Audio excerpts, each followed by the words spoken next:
Okay, Boker Tov. Today's daf is Kuf Yud Chet 118. We're on the, I guess I would say, penultimate daf, the third to last daf of the Masechet, and we're continuing to discuss the history of when things could be brought on the bamot at various stages in Jewish history and what could be brought and so on. So we worked through a debate of Rabbi Yehuda, first of all, on the private bama, whether it was limited to an olah and a shlamim, or did it even include mincha, something that wasn't a sacrifice, and mincha, how you dealt with the issue of like nazir, which in the end we wound up saying that even though that we would be talking about even the olah of a nazir, and the question was, does the fact that it becomes obligated through a free will vow pull it into the obligated category? But that fundamentally it's olah and shlamim, and maybe even not all of those, not the obligatory ones. That's that, and then in the public bama gdola in like a Gilgal, okay, the tzibur could bring everything, and the question is, what could the individual bring? Could he bring even private, could he bring their everything? So the public one really functioned very similar to the Beis HaMikdash or to Shiloh, right? The only difference would be whether private bamot are allowed, but in the public bama, then the individual could really bring whatever he wanted, right? So that was the position of, whose position was that? Rabbi Yehuda. That was Rabbi Yehuda's position. Rabbi Yehuda basically said everything. So for him, that was very permissive. It basically meant if you're going to go to the public central bama, then everything can be brought. And in addition, we're allowing you to bring your olah and your shlamim on your rooftop. That was Rabbi Yehuda. Whereas the Chachamim and Rabbi Meir said, no, in this period where we're letting you do your private stuff on your rooftop, then when you come to the public, you're still limited in the same way. You want to operate as a free agent, as everybody doing their own private one. That's limited to the sense of free will. It doesn't include obligatory sacrifices because you're basically doing it as this sense of to worship freely, wherever you want, So therefore, even when you come here, you're not going to get to plug in to that obligatory sort of structure. So even when you come to the central one, you can only bring an olah and a shlamim, although it is true that the tzibur, the community, does, that does all of the normal sacrifices. So that was the debate about Rabbi Yehuda against Rabbi Meir and Chachamim, whether the individual is able to bring only the, everything in the central public bama, or can there also only bring an olah and a shlamim? And we pointed out that according to Rabbi Meir and the Chachamim, you have a strange situation that for the entire duration, when you had the Gilgal and Nov and Givon and so on, nobody could not bring a chatas to atone for sin. And not only that, nobody could bring, if you had certain types of tumah, you couldn't bring a chatas to achieve purity and to cleanse yourself. And you wouldn't be able to eat korbanot. So here, everybody is bringing all their korbanot on their private rooftop.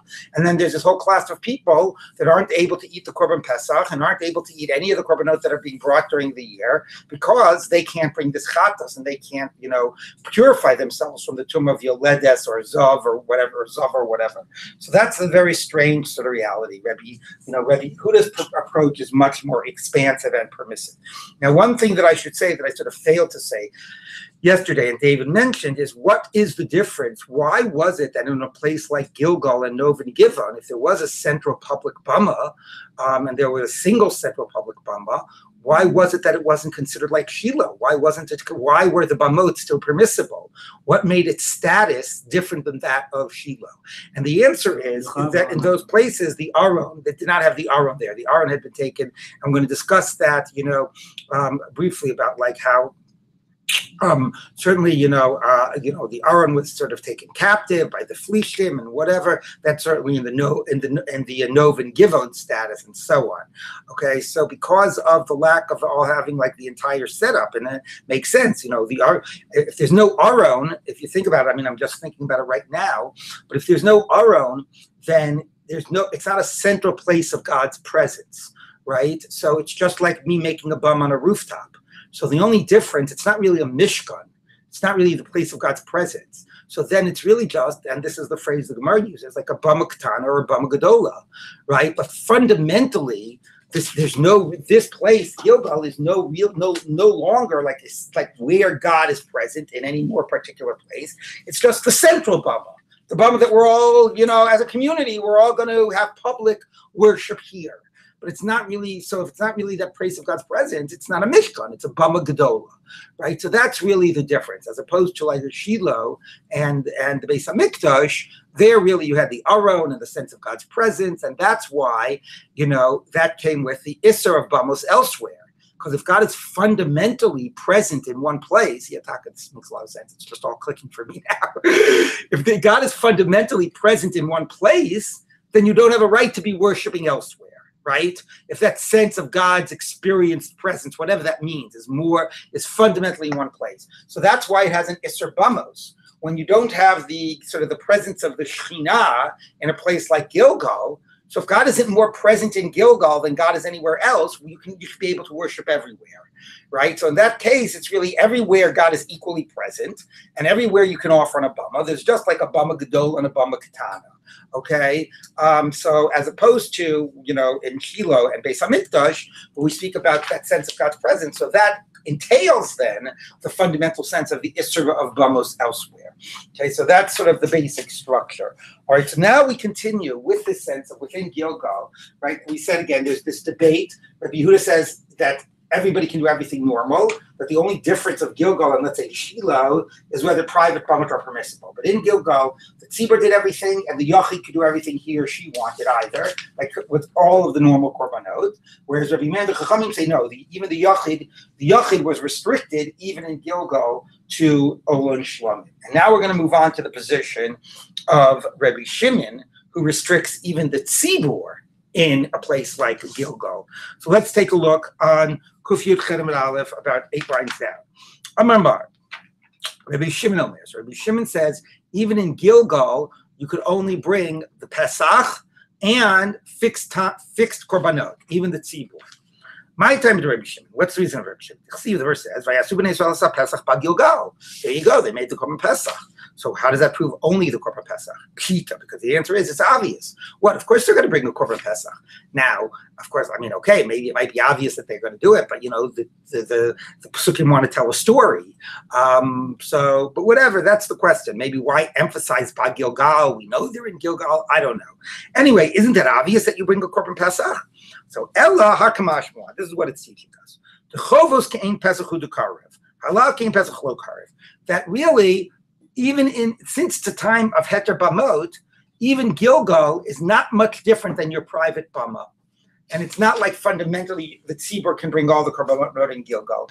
Even in Gilgal, there's only going to be a few small exceptions of what can be done in Gilgal that can't be done in a private Bama, but it's not fundamentally different than a private Bama. So what are the things that can be done in Gilgal? Well, Korban Pesach. Now, why is that an exception? You could say it's an exception because obviously that is the central tzibur korban. That is the central foundational, annual experience of reconnecting to the narrative and all of that, and a sense of membership in the people. So of course we want to allow that, number one. And number two, the Pesach to some degree is like it still has a quasi nature of a private korban. Each individual brings it. It's fundamentally like a shlamim. So Pesach is one thing we allow. But again, the basic operating concept here for Rabbi Shimon, is that even in Gilgal, it's not much different than a private bama. So number one, that. And number two, fixed obligation. Well, fixed obligation certainly seems to broaden it significantly. So let's talk about that, okay? So now the Gemara says like this. Halav kein Pesach lo karev. But it has to be like Pesach. So like Pesach is a fixed obligation. The idach, and the Chachamim that say that, no, you can pretty much do the Tzibur can do everything in Gilgal. They need it for Rabbi Yochanan teaches. That even in Aro can be sprinkled the ashes of the paraduma, okay, which is interesting. Why not? Because there's an idea that the arelut, the foreskin, is like a corpse. And when somebody separates from an arel, the whole issue of Beit Hillel, Beit Shammai, it's like they separate, right? Can somebody who had a Brit Milah a day before Korban Pesach bring a Korban Pesach? There's a position that you needed to go through a whole period of the sprinkling of the ashes of the paraduma, like a 7-day purification process after having a Brit Milah. It was like separating off from a corpse and so on, which every much does, I guess, the way it becomes like a sign of non-Jewish identity, and something very foreign, obviously, et cetera, et cetera. So with that in mind, that there was that attitude, the question was, let's say we're not going to paskin that you need a whole 7-day purification process when you cut off your orla.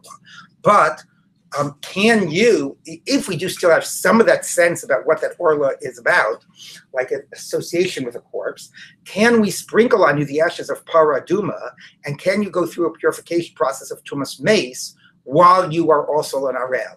Okay, you got the question? Does it get in the way of you purifying yourself from tumas mace? So Rabbi Yochanan says it does not. And how does Rabbi Yochanan know this? He knows this from the story of the first Korban Pesach. Because if you remember, the story of the first Korban Pesach says, what did they do first thing before they brought the Korban Pesach? Right? They did a Brit Milah. So based on the chronology in the Psukim, right, where they crossed the Yarden on the 10th of Nisan, and then he said they needed a day to recover. So he said the earliest they could have done the Brit Milah was on the 11th. Now, if you could not do sprinkling of the paraduma when you have the foreskin on you. So that would mean everybody there who had been in the midbar was tamei mace, right? Because everybody had been dying for 40 years. Okay, so if everybody was tamei mace, you go into Eretz Yisrael, you need to do a purification process. Well, if the Brit Milah happens on day 11, okay, and then you have 12, 13, 14, right, and then 15, right, and then this is where you're going to bring the Korban Pesach, right? So where are they sprinkling the ashes of the paraduma in order to be able to be tahor for the Korban Pesach? So the earliest time, so you have to wait 3 days, right? You start doing it, you do it day 3 and day 7. So if you couldn't do it when there was an orla, right, then the earliest you could do it is after the Brit Milah on day 11. You could do day 3 of the ashes, okay? Right, you would have started counting back here because obviously they became tummy earlier, and this would have been day 3. And this would have been 4, 5, 6. So then the final day 7 of the ashes of the paraduma could have only been on the 15th of Nisan, which would have been too late, which means you couldn't have eaten the Korban Pesach. So if the fact that they ate the Korban Pesach means they must have been able to sprinkle the ashes of the paraduma on day 10. And they must have been able to sprinkle the ashes of the paraduma even when somebody was an arel. Okay, so that's Rabbi Yochanan's point, that even an arel can have the ashes of paraduma sprinkled on him. And that's what the Torah is teaching us, why it emphasizes that they made the first Pesach. It's so funny. Maybe it just wants to tell us a very fascinating story. Like of all the stories in Yehoshua, this is probably the one that you remember one of the most. It's also one of the first ones. And it's also one of the first ones. But no, it has to be telling us a halachic point. So either it's telling us that what you could do in Gilgal was very limited, only Korban Pesach and things like it, or it's telling you this halacha about that the ashes of the paraduma could even be when somebody is an arel. Okay, so now the Gemara says like second sprinkling of the oil. That it doesn't tell us whether that's allowed to a tamei. Yeah, uncircumcised one could be, the second could be as well. There's an assumption that there's no difference between the first sprinkling and the second sprinkling. Well, because it's a change of you might think identity. that when the actual change occurs, identity. you need the not to be an ara, right? Well, but he's not making that distinction. I know what to say. I hear your point, but anyway, okay. So, but that happened regardless because they had to have the arla cut before the 7th day. Okay, so now the Gemara says like this: Tani Tana Kamid Rabbi Ada Bar Ava. Ein bein bam gedola bam ketana el pesach v'chavut hakohen zman. So this is Rabbi Shimon's position. It's really fundamentally like a bama ketana, except you're allowed to korban pesach and you're allowed a fixed time korban. Now, I'll read the parentheses because some take it out, but because it does get to the theme that the Gemara is going to be bothered with about this idea. Amar Lei, so he said back to him, Yachid Chovis Shekavul and Zman Min Ale. Where does an individual bring fixed obligations? Now the question is, what do you mean? Of course, we're not talking about an individual. We're talking about the tzibor in the Bama Gedola. But the point is that this approach the Gemara understands is fundamentally saying that a Bama Gedola is really not much different than a Bama Ketana. And there's a little bit extra allowance, but fundamentally it's the same korbanot. So korban pesach, as we said, for a yachid. No, even for the tzibur, because if even for the tzibur you're going to have this very narrow limiting, then that means conceptually we're thinking about it, right? If he's saying ein bein bama ketana lebama gedola, right? Until now, what do you mean ein bein? Fundamentally, the bama gedola was a completely different operation. It was the tzibur, it was all the korbanot, etc. This is starting with the base of bama ketana and a little bit expanding it. So therefore, the Gemara is understanding that it has to be built off of what you can do in a bama ketana. So Korban Pesach, number one, you could just say, well, that's got to be an exception anyway. But number two, as I said, individuals do bring it. It's a type of a shlamim, fine. But if you say that you bring fixed obligations, well, if you say you're going to bring an ola, I'm just giving you the answer, like the olat tamid, fine. So you bring an ola on your private bama, and you can bring a tzibur, obligatory ola on a public, but you're still fundamentally bringing an ola. But if you're going to say you bring like the chatas, every regel there was a chatas, right? Yom Kippur there was a chatas. If you say you bring the fixed obligations that include a chatas, then it's categorically different than a bama katana. Then it's not fundamentally an expansion of a bama katana. So that's what bothers the Gemara. So Amar Le, he said back to Esaime. So should I eliminate this position? Does this not make any sense? Because it seems to be too expansive if it's fundamentally based on a bama katana. Amar Le, he said back to him, no. No. This position of Rabbi Shimon would say an obligatory ola gets done in the bama gedola because that's built off of the free will ola that gets done on the bama katana. So the ola tamid, the 2 daily sacrifices, would get brought. On the musafim, right, the ola part of the musafim would get brought, but not the chatas. Okay, not the chatas of the regel, not the chatas of Yom Kippur. That would not get brought. Okay, the chatas yachid who chovas kvia leizman miika, because if we're a chatas, okay, and we're going to say we don't have a private chatas on the personal bama, that we should do the parallel for it in the public bama. So the Gemara says v'lukma b'minchas chova da'ika chavitin. Okay, but there's another thing you could bring in this public bama. You could bring the daily mincha of the Kohen Gadol. Because or not only that, because you could bring a private, mincha in your personal bama. So the Gemara says no, kasavar ein mincha bebama. This is the position that it's not a mincha in a bama. So therefore, the only thing you're going to bring, according to Rabbi Shimon, again, it's funny what exactly made the Gemara say this. It isn't exactly in the words of Rabbi Shimon, but you understand conceptually. Since Rabbi Shimon said the public bama is only more than the private bama the following ways, fundamentally for him, it's conceptually really a private bama. Really, it follows the model of a private bama. Okay, but it's for the tzibur. It's a little bit bigger, but we're really building off of a private bama. So therefore, what you're going to do there has to be seen as building off of the private bama. But he still says chova, so you can do. It should be a chatat. What? A chatat is a chova. It's part of the. No, but that's the Gemara's rereading it. The Gemara understands that since his model is built on expanding what's done in a private bama, but it's fundamentally within that structure. Even when he says the obligatory fixed sacrifices, he only means the olas. He only means things that have a counterpart on a private bama. So Korban Pesach, either we need to have it, so that's an exception, or it still is fundamentally private and it's a type of a shlamim. And a fixed tzibur ola you would bring, but a fixed chatas that you would not bring. Okay, that's how the Gemara understands his model. But again, what's really interesting about all of this, as we said, is right that because this is not like the place of the Aron and the Mishkan and so on, it's being called not like a Mishkan, right? It's being called a Bama Gedola. And you really see that in Rabbi Shimon, that really has it operating very similar to a Bama Katana. Okay, but so that's where we are. But there, according to the Chachamim, it could be that the tzibur could bring everything, and maybe even for Rabbi Yehuda, the Yachid could bring everything. But nevertheless, since it isn't this Mishkan, right, it's only this Bama Gedola, that still allows it to be private Bamot. So basically, what we're saying is there's some opinions that say that there's no difference between a Yachid and a tzibur, potentially, which is Rabbi Yehuda. Yeah. All the way to Rabbi Shimon, right, that says there's no difference between the tzibur and the Yachid, right? That even the tzibur is not much more than the Yachid. That is correct. But, that might be like in terms of the conceptual model. In practice, it still meant a lot. It meant that every day you're bringing the Olat Tamid. It means you're bringing the Musaf on Shabbos, the Musafim on the Regalim, right? Not with the Chatas, but still there's a lot of public, regular worship. Right, like let's say Yom Kippur. Basic structure. Right, so Tosfos discusses that. You wouldn't have the basic avoda of Yom Kippur. That's a pretty big thing not to be doing.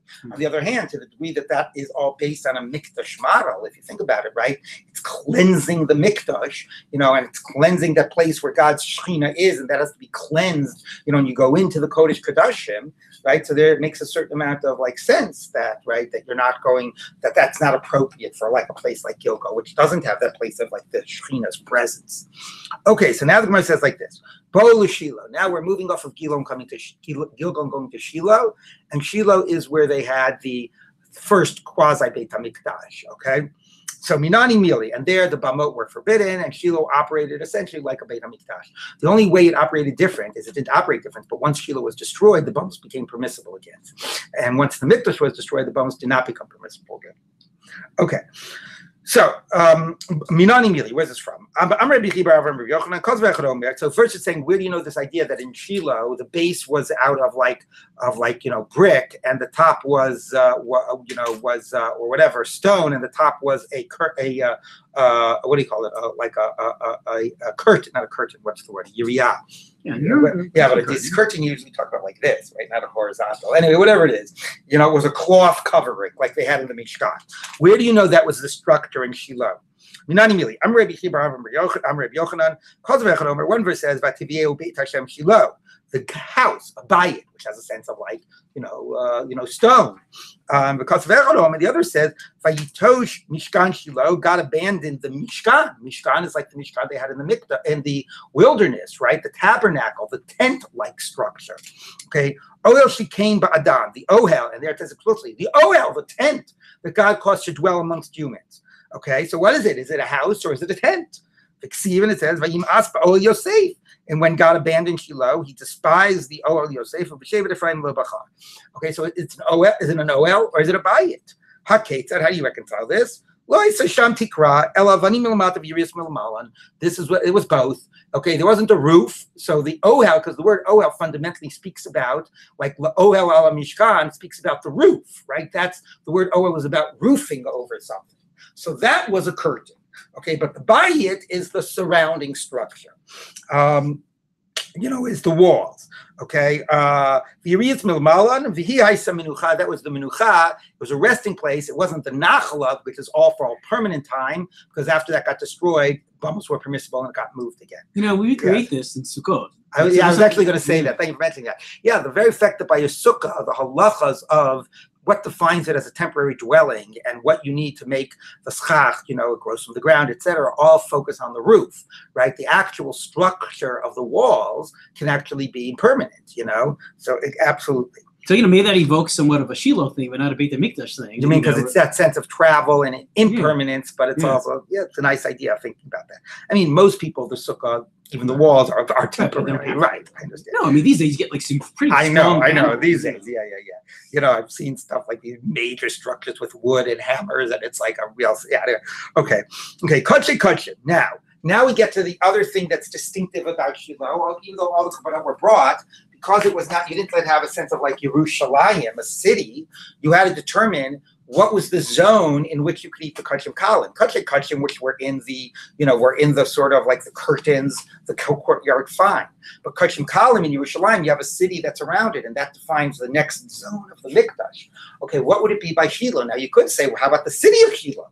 Why not say if that's where the temple is, then the city of Shiloh is like Yerushalayim. But interestingly, again, maybe because it wasn't that permanent resting place, that was not the halacha, and maybe because there's no status to the city of Shiloh, like Yerushalayim, the weight of Yerushalayim, goes back historically. Right? There's no weight to Shiloh that goes back historically. So therefore, where you could eat the kachim kalim was not about Shiloh, about the city of Shiloh. It was about the connection to the Mikdash. So therefore, you could eat it from any place from where you could see the Mikdash. And the Gemara is going to say, you could be in the next tribe over. You could be miles and miles away. And if you see the Mikdash, because of your line of sight, you're on a mountain, you can eat the korbanot. So it's really not about the city of Shiloh; it's about the connection to the Mikdash. Which is funny because you're in the same place, but on the bottom of the mountain, and right? You can't. Yeah, exactly. Because that's the point. It's not about the geographical city; it's about, in that sense of being in the environs and being connected. Okay, so Ninani Mili, where's this from? I'm Rabbi Yoshai Damakra. The verse says, don't bring your sacrifices wherever you see. This is about when the bamot are forbidden. You can't bring them wherever you see, once there's a central place like Shiloh. Okay? But you can eat your sacrifices wherever you see. Now, wherever you see in the pshat of the pasuk is anywhere you see fit. Okay, but here it's saying anywhere you see Shiloh, you can eat the sacrifices. So the Gemara says, Ema, why don't I read it? You can't offer them up on the altar, on the fire, wherever you see. Maybe you can sacrifice if you're in sight of Shiloh. How come you read it? You can eat if you're in sight of Shiloh. Why not read that you can sacrifice if you're in sight of Shiloh? I'm Rabbi Yanai Makra, Sham Talev Sham Ta'aseh. because it says there in that central place you should offer up, and there you should do it. So the same places that are where you're limited to offer it up is also where you're limited to sacrifice. So even though sacrifice sometimes we are more expansive, a non-Kohen can sacrifice. No, sorry. Even when you're in Shiloh, all of the avoda has to be in the mikdash in Shiloh. The more expansive is not the avoda, but the place that you're eating it. Rav Avdimi bar Rav Chizda Makra. So now we're going to have other verses that speak to this more expansive sense of Shiloh, of where you can be eating the korbanot. Okay, so the verse says, "V'lo te'anat Shiloh," and there is the te'anat Shiloh. So if you look at Rashi, there's a great Rashi. Rashi says, "Pastiv v'lo mitzativ." I've looked through all of Tanakh, and I cannot find this verse that the Gemara is quoting. B'mikra of a matzasiv, I have found a verse that's similar to it, because it says, "V'nasav hagavul mizracha ta'anat Shiloh," that the boundary sort of goes eastward towards Shiloh. This is about the boundary of Yosef in Yoshua. Okay, this is about so anyway, so there's a verse that says ta'anat Shiloh. What is ta'anat Shiloh? The pshat is probably it's a name place, but the Gemara says makom shekol haroa so mit'aneach alav. It is wherever you sigh over Shiloh, so you sort of see it in a distance, okay, and because you remember like that. Oh my gosh, we could eat korbanot, like I guess which is after there's no longer a mikdash in Shiloh. You see the place, and it's in sight of Shiloh, and you realize that you used to be able to eat korbanot here, and you're no longer able to eat korbanot here. Anyway, so it has that sense of that even in a distance place, a place that's quite distant, you could still have eaten the korbanot. Okay, so. The verse says, Ben Parat Yosef, Ben Parat Alei Ayin. So we just said before, right, that God, the tent that God had made in Yosef and in Ephraim, right? We quoted that verse a minute ago about Shiloh. So now Shiloh is in the section of Ephraim, the section of Yosef. And it says by Yosef, he is a fecund, a fruitful son, spreading out over the eye, or whatever that means, or over the wellspring. So what does that mean? The eye that did not want to benefit from something that wasn't his. He did not want to have sex with the wife of Potiphar, even though she was seducing him. He did not desire that which was not his, so he watched his eye. That eye is rewarded that now, as far as the eye can see, it's able to go ahead and to eat the sacrifices. So, the eye and the seeing, right? So if you restrict your eye, your sense of not taking what's not yours, then you're rewarded by the sense of all the eye can see. So because of that, wherever you can see Shiloh from, you were able to eat the sacrifices and connect to God in that way. Rabbi Yosef, Rabbi Chanina Amar, he says, again, the same thing about Yosef, except the psukim in Dvarim now. The desire of the one who dwells in the bush, presumably God. So again, the eye that did not want to benefit from something that did not deserve. So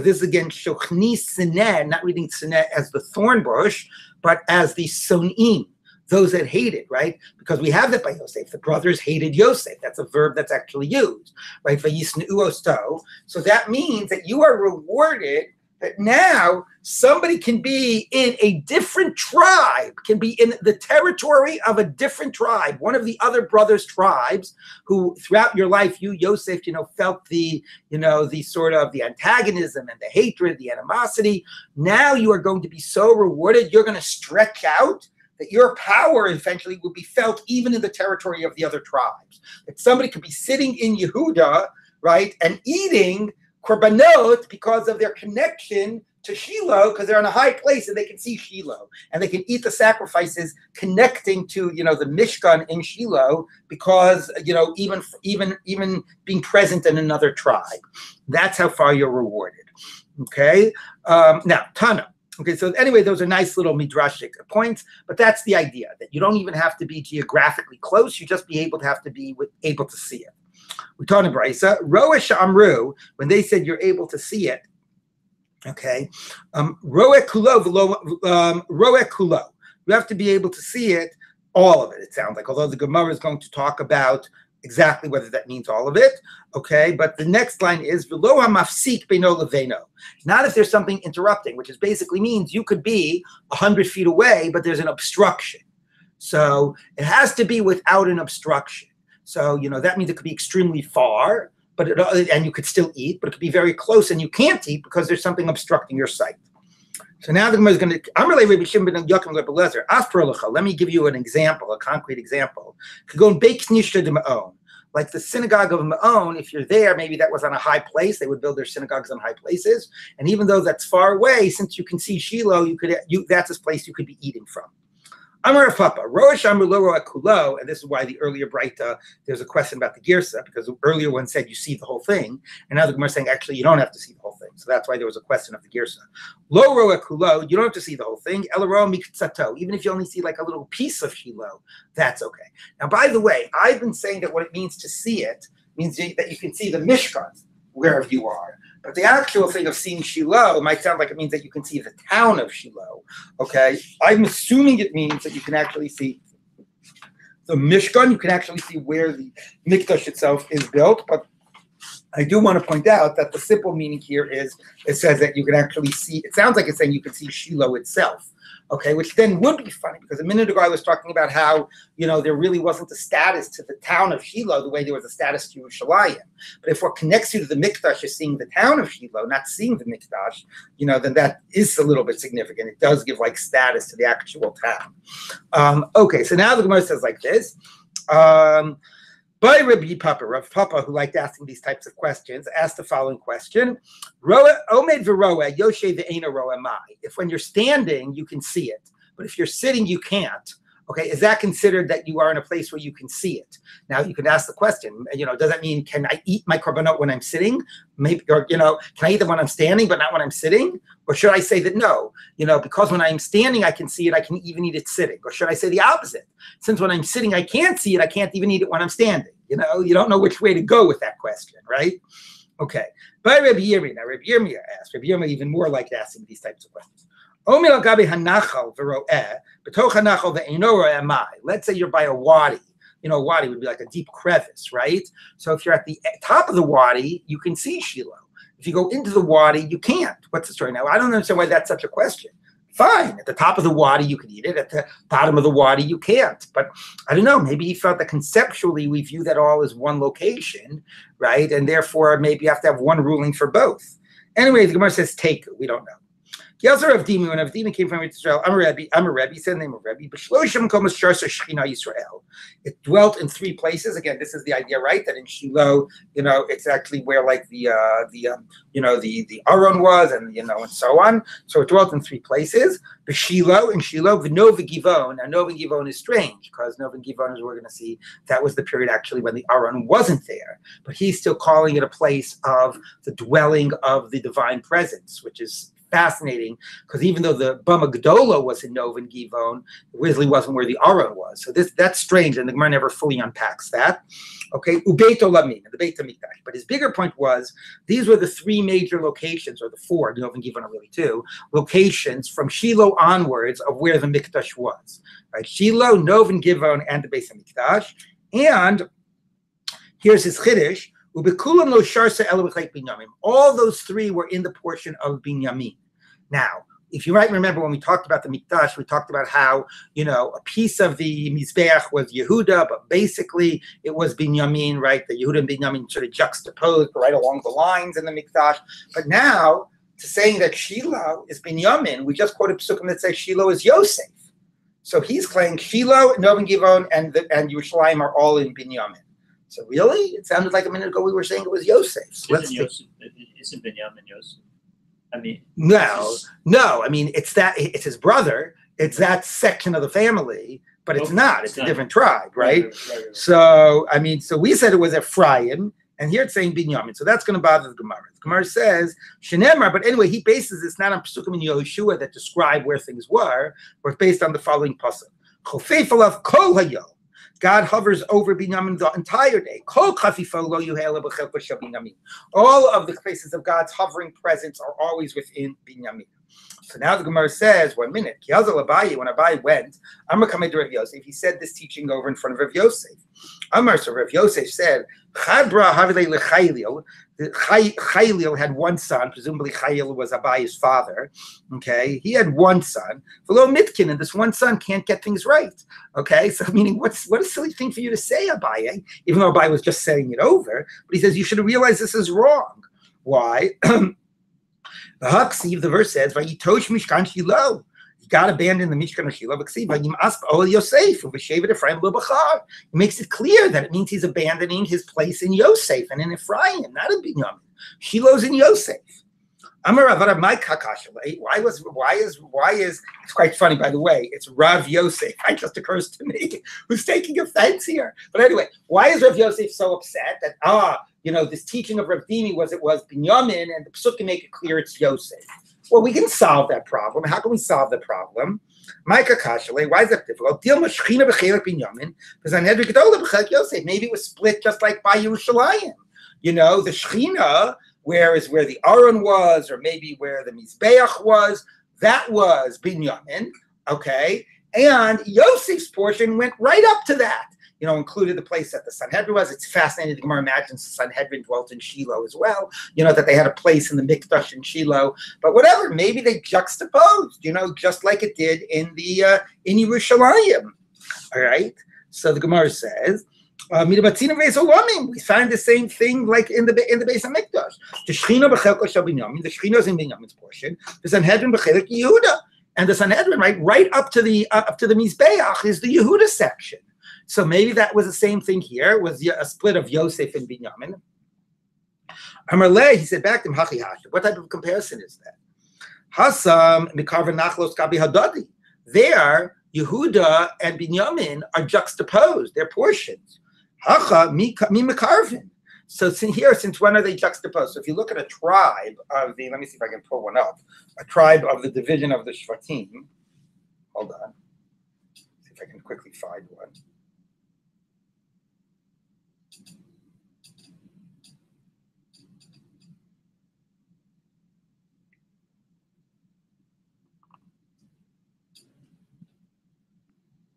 So, I'm pulling one up. Okay, so here, actually, see, which is a funny question, because if you look at it, it actually is that, I'm going to draw based on, this is based, I just, whatever, got a map off of the internet right now. But anyway, if you got something like this, right, like that, right? So you have Menashe is sort of like this, something like this. Well, that's like Menashe.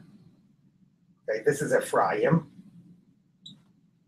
and Menashe. I mean, Yosef has a huge section if you think about it, right? Anyway, here's Binyamin, and here is like Yehuda, okay, with Shimon somewhere in here. Okay, so anyway, if this is where Yerushalayim was, and that's got split, the Mikdash was right between Binyamin and Yehuda. Now that we're saying that the Shiloh was in Ephraim, okay, but Binyamin also, like the Shechina was in Binyamin, you could have had it right over here. Okay, now I don't know if that's exactly where Shiloh is. Let me see if Shiloh's on my map. No, so in my map, Shiloh is over here, which I assume is correct based on, there's so much archaeology, okay? But in theory, Ephraim and Binyamin are juxtaposed the same way Yehuda is, and in theory, you could imagine that it could be split between Binyamin and Ephraim, the same way it was split between Binyamin and Yehuda.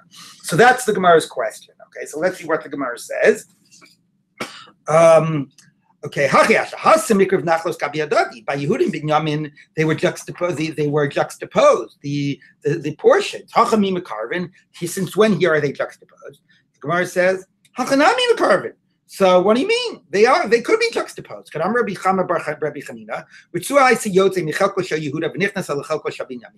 The same way Yehuda got a piece of the Mikdash because a little strip, even if Yehuda's portion ended here and the Mikdash was over here, a little strip entered in, okay, in order that they should have a portion of the Mikdash. So therefore, And that's where the Mizbeach was. Binyamin wanted to swallow it up. Okay, and that was that whole midrash, right, about which part of the Mizbeach, was Yehuda and Binyamin and so on. Anyway, so the Gemara says, Hachanami, so here too. Now, if you imagine it was right over here, it would be easy. But if we assume that Shiloh is here, the Gemara is still saying, well, actually, no. Here the Gemara says it went from Yosef into Binyamin. So that doesn't really work. You could say the opposite. You could say Binyamin had a strip all the way up here into Ephraim, because this is where Shiloh is. But anyway, the Gemara is probably ignoring the fact that Shiloh is here. So it's saying, okay, so they are juxtaposed. And you could have had Ephraim having and mostly it's in Binyamin, and Ephraim having a strip of land going in and having a major section of the Mikdash, which is situated in Ephraim.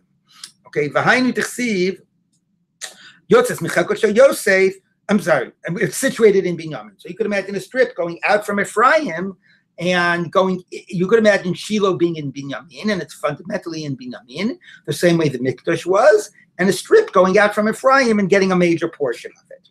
Okay, and that would be meant by the verse Te'anat Kilo, the sort of the either the moaning of Shiloh, or maybe it means the extending of Shiloh, right? So here, Shiloh is here, and you would extend Ephraim into Shiloh in order to get a portion of the, of the Mikdash. So again, it doesn't really work once you realize that Shiloh is over here, but the Gemara wants to imagine the same way you had Binyamin and Yehuda juxtaposed with Yerushalayim and the Shechina and Binyamin. Here, although Shiloh's in Ephraim, it wants to imagine that it was fundamentally in Binyamin as well.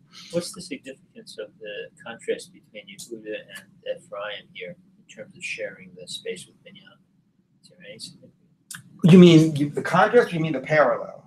What do you mean? Yeah, in other words, in one case, we're talking about Yehuda sharing with Binyamin. Right, and here we're talking about Ephraim. Well, it's in general, right, in general, the whole thing with, who is sort of the Bechor and who has the sense of leadership and so on, right? It's the whole thing about Bnei Yosef and Bnei Rachel and Bnei Leah, right? So it's true also about the kingship, right? That is the kingship from Yehuda, right? Or is the kingship Shaul, right? Was from Yosef, right? Was from Ephraim. So basically, by the Mikdash as well, in the early stages, right? It was more, sort of Yosef, in terms of the kingship and in terms of the Mikdash and so on, and later it sort of shifted both the kingship and the Mikdash to the Yehuda section. Okay, why Binyamin is sort of always right there in the middle, right? That's an interesting idea, that Chofef Alav Kol Hayom, that uniqueness of the divine presence sort of always be sort of seeing him as this mediating factor between those two. I don't know, but yeah, but the shift, the emphasis here of Bnei Rachel and Bnei Leah, right, and somehow so that the fact that the Mikdash, here at least the sense is the Mikdash is shared between those two major factions, right? Bnei Mikdash, and here it's all, right, here it's all within, Bnei Rachel, right, Ephraim and Binyamin. Okay, yeah. So the Gemara says, Kitanai, this question of whether Shiloh was in Binyamin or not is a debate of Tanayim. Chofei Falav, God's presence hovers over it. Zeh Mikdash Rishon, that's the first base of Mikdash. Kol Hayom, the entire day, Zeh Mikdash Sheni, the second base of Mikdash. Being Seifav Shachein, which is the third period, Eli Yimos HaMashiach, the Messianic period. So that means, though, that God's presence in Binyamin was only in the Mikdash time, not in the Shiloh time, which is like the Pshat. Okay, that the Shiloh is not in Binyamin. Rebbe says no. Chofei Falav Zeh Olam Hazeh. In normal recorded history, God was always in Binyamin. So that's very blanket. So that would include even the period of Shiloh, claiming that even when the Mishkan was in Shiloh, that's where God's presence was. So that Shiloh is in Binyamin. Okay. So Ze'olam Hazeh. Kol Yom Eli Moshe Mashiach Messianic period. Thanks to Zevachim118, Ze HaOlam Haba, which is fascinating. How is Olam Haba different than Yemos HaMashiach? The simple Olam Haba in the Gemara does not mean after you die, your soul goes to Olam Haba. It means after the Messianic period, there will be a new world on this planet. And that's the future world on this planet. and that's the Olam Haba that comes after the Messianic period. Anyway, so from Rebbe, you see it says that God was always in Binyamin, so presumably even when it was in Shiloh, that was considered to be in Binyamin. Okay, Tana Rabbanan. Now we're going to sort of do a nice little history of the whole stages. Yimei Moed Sheba Midbar. The period of the Ol Moed in the Midbar was 39 years, because they built it and it was erected on the Rosh Chodesh Nisan of the second year. So it was 39 years. Yimei Ol Moed Sheba Gilgal. Then it moved to Gilgal. Okay, Arba Asrei was 14 years. Our whole discussion of Gilgal. Zayin Shekivshu was Zayin Shechilku. 7 that they conquered and 7 that they divided. Okay, the land. And from there it moved to from there it moved to Shiloh. But we're discussing all the time around Shiloh in order to figure out how long it was in Shiloh. Okay, so went from there to Shiloh, and from Shiloh it went to Nova Givon. So Yimei Moed Nova Givon, the period it was in Nova Givon was 57. So that allows us to figure out how long it was in Shiloh. Why? Because the pasuk says that the Beit HaMikdash was built 480 years since they left Mitzrayim. Okay, so here's Yetziat Mitzrayim. Okay, and this says that this was built 480 years after. So we're going to figure out how long it was in Shiloh by taking out everything that is in Shiloh. Right? Isn't that how Michelangelo said he carved the David? I just cut away everything that wasn't David. Okay, so we're going to cut away everything that wasn't Shiloh. Okay, so you have 40 years here till they entered into Eretz Yisrael, right? And the Mishkan was starting on year 2, so the Mishkan was 39 of those. Okay, but whatever. Okay, but anyway, 40 years here they entered into Eretz Yisrael. Okay, you had 14 years of when it was in Gilgal. Okay, then you had Shiloh, which we'll figure out. Then you had Nov and Givon, which is going to be 57. We're going to say how we got all these things in a minute. Okay, hold on. So this is 57, Nov and Givon. Okay, and so here is then Beit HaMikdash, 480. So 40 and 14 is 54. 54 and 57 is 111. So 480 minus 111, let's see your math, is 369. Okay? So here, Shiloh is 369. Okay? So that's next line. Nishtayru l'Shiloh, Gimel Meyot v'Shivim Chazer Achad, 370 minus 1, which is in other words 369. Okay, now we're going to say how we know this. And how do you know it was 39 years in the Midbar? The first year was being constructed. Which is an explicit verse that it was put up on Rosh Chodesh Nisan of the second year. Okay. And he sent the spies. How do you know it was 14 years in Gilgal? And how do you know this? The Kamar Kalev, because Kalev says that at the end of the period of conquering the land, okay, here's what Kalev says. I was 40 years old when the Meraglim were sent forth. Okay, so he was 40 years when the Meraglim were sent forth. And it says, I'm 85 now. Okay. So so if he was 40 when the Meraglim were sent forth, how old was he when he passed over the Yarden, when they conquered the land? He's 78, because the Meraglim were sent forth in year 2. So he was 78. So he's 78 when they crossed over the Yarden, and now he's 85 that they finished conquering the land. So now he says, now I'm 85. So we see it took 7 years to conquer the land. So fine, and so how do we know though that it took 7 years to divide it? Because it was after it was divided that it says that they sort of moved to to Shiloh. So how do you know though it took 7 years to divide it? And how do you know it took 7 years to divide it? Well, since it took 7 years to conquer, it took 7 years to divide. As Rashi says, Svara ba'almahi, which means, yeah, that's just some hypothesis or whatever. Svara ba'alma is not like it. That's who knows why. Like, really? Because it took 7 to conquer, it should take 7 to divide. Anyway, the and if you want, I can tell you, so this is a complicated math where Yechezkel says in 14 years after Yerushalayim was destroyed. Anyway, it's a whole complicated computation about how many Shemitas and Yovels they had in the land that would make the calendar fall out in a certain way. And it depends on assuming that they didn't conquer the land, that they didn't sort of divide the land for the first 14 years. That because you only start the process of counting Yovel when every tribe is in its right location. So therefore, based on various other computations, we know that they only would have started the Shemitah Yovel, like the normal Shemitah Yovel process, counting the Yovels or whatever, by year 14. Okay, so you'll just have to trust me on this one. So that's how we know 14 years. So now what we're left with is how you know 57 years of Nov and Givon. So let's just finish up with that for today. Where do you know this from? At Aron Elokim, it was when he remembered, this is by Eli, that that the Aron of God had been taken captive by the Plishtim. He fell backward and he died. The Tana, so here the Aron was taken captive. Okay, so here the Aron is taken captive. Eli dies. Okay, that's happened, and that ends the period of Shiloh, Charva Shiloh. Ubo Linov, and they moved the operation Shinov without the Aron. Tishamei Shmuel Haramasi. Now, when Shmuel died, Charvanov. Then now if you might remember, Shaul comes in and he destroys Nov, the city of Kohanim, and that's how we know that's how we know that the Mikdash was in Nov because of Psukim in that discussion. Okay, so it was destroyed. Ubo Givon, and he came to Givon. Ksiv, okay.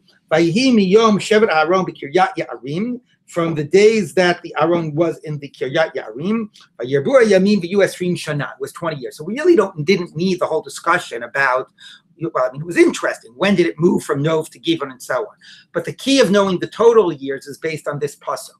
It's based on the idea that it says that the Aron was retrieved 20 years later. Okay, so it was 20 years from the day that it was returned. Okay, so from it taken captive to it being returned is 20 years. They longed after God. Now, Hani Yasim Shana, those 20 years, Eser Shana Shemalach Shmuel Ba'atzmo, V'Shana Shemalach Shmuel V'Shaul, V'Shayim Shemalach Shaul, V'Sheva de David. Okay, so here Eli dies. Okay, so if Eli dies here, okay, that's when Shmuel takes over. Okay. So now you have 20 years until the Aron is returned. Aron returned. Rabbi, they suggest that it was within months that the Philistines actually returned. Oh, am I saying it wrong? It's not in the text. It's in their note here. That's what they suggest. I don't know. Chapter 6 of No. You're right. You're right. I'm sorry. I got confused. You're right. It was returned right away. You're right. I'm sorry. It was returned right away, and it stayed in Kiryat Yarim for 20 years. Yeah. I'm sorry. I got confused. Right. Okay. So it was taken captive, and it was sort of then it was returned. Thank you. Okay, and it was in Kiryat Yarim for 20 years. Okay. So that's with. So thank you. So now Shmuel was sort of had 10 years. Okay, where were we? Okay. Ezer Shana Malach Shmuel Batzmo, V'Shana Shemalach Shmuel V'Shaul. Okay, then you had Shaul sort of. It's funny that they say Shmuel was king. Okay, but I guess he was the political authority also. Then you had Shaul coming in, right, and he anoints Shaul. Okay, and they sort of overlapped, and then he dies. Okay, and so Shaul has 1 year, then Shmuel dies, and then Shaul has another 2 years. Okay, so Shmuel dies here. Okay, and then he has another, and then Shaul's whole kingship ends after then, and then you have 7 years of David in Hebron before he was Malach in Yerushalayim. So those 20 years are in. It says in the verse it's 20 years in Kiryat Yarim, but we're breaking it up this way. Okay, between Shmuel and Shaul and David. Those are the 20 years in Kiryat Yarim. Where you're going to get the extra 37 years. Because what happened after the Aron was there for 20 years? So after the Aron was in Kiryat Yarim for 20 years, it says, okay, V'shevet David, Dechsiv, Vayamim Asher Malach David al Yisrael, Mem Shana, he was 40 years. B'Chevron Malach Sheva Shanim. Okay, so in Chevron he was 7. So what was the remainder of David's rule?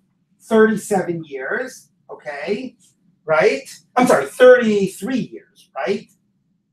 Right? That's David in Yerushalayim, because David was 40 years total, 7 in Chevron, okay? So now you have, from Novan Givon, we're 53 years. 20 years, the first 20, then David is king of Yerushalayim, another 33, 53 years, and now Shmuel is king. But Shmuel doesn't build it in year 1, Shmuel builds it in, Shlomo doesn't build it in year 1, Shlomo builds it in year 4. Okay, okay, so therefore you get 57, all right? You got basically, if you want to do it this way, you have 40 of David, okay, of the entire thing of David. You've got 13 of Shmuel and Shaul, and you have 4 of Shlomo before it got built. So you have 57, okay, from the time it was there. Okay, so that makes 57. So then Yishtayir L'Shilo Shlosh Met V'Shiva Chasar Achas. So that's how you know that it was in Shiloh for 369 years. And the point being, that was a heck of a long time. Like, we almost think, Shiloh, no, who even thinks about Shiloh? But it wasn't so much longer in Yerushalayim than it was in Shiloh, right? In Yerushalayim was 420 and in Shiloh was 370, right? So it's like a difference of 50 years, right? Okay, so that's how we get that. And we'll end with this for today.